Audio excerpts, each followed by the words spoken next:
معنا في هذا اللقاء الأستاذ عادل علي المقدني، مسجل بدائرة الإعداد للعملية الانتخابية للمجلس المحلي بمدينة نالود. أستاذ عادل، السلام عليكم. وعليكم السلام ورحمة الله. ممكن توضيح أستاذ عادل العملية الانتخابية للمجلس المحلي نالود؟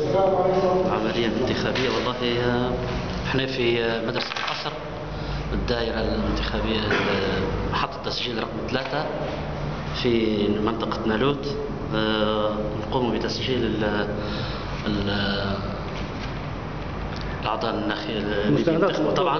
أستاذ عادل للتسجيل في أي مستندات مطلوبة؟ مستندات لا للحضور شخصي وبطاقة شخصية، بطاقة شخصية مثلا، وحتى طبعا أكثريتنا البطاقات الشخصية عارفين الرقم حتى من غير الحضور البطاقة، ونسجل ويستلم بطاقته في نفس الوقت في نفس اللحظة، في لحظة على طول. كم عدد المسجلين تقريبا حاليا؟ والله توا قدامنا دائرة 3 وصلنا ل 362.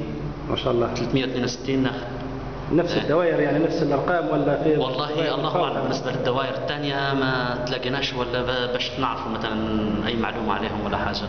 تشوف في اقبال فيه اقبال نوعا ما، لكن فيه مشكله واحده انها هلبة من الناس قالوا ما عندناش معلومات، ما سمعناش، ما فيش دعايه انتخابيه. ما فيش دعايه، وحتى عرقلتهم حتى حكايه مثلا الواحد المفروض لما يفوت من هنا على طول بيخش، لان ما فيش داعي لانه يجيب اي شيء. رقم البطاقه موجود في مثلا حافظه في راسه ويجي ويسجل معناه. في هلبة من الناس ما عرفتش، ما بيقول لك مثلا لا ما جبتش الكتيب، هي خليها لغدوه ولا حاجه، لكن ولا بطاقه ولا حاجه. يعني مو مش مطلوب ولا كتيب ولا شيء، حضور شخصي. لا يعني حضور شخصي ويكفي. اسم الام واسم ورقم البطاقه فقط.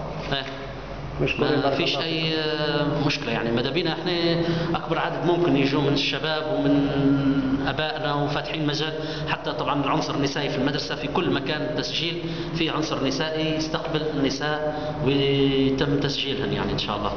شكرا استاذ عادل. نتمنى التوفيق للجميع ان شاء الله، وان شاء الله ليبيا حر. شكرا. ربي ان شاء الله يجيب لنا ايامات باهيه ان شاء الله. ان شاء الله. شكرا ان شاء الله.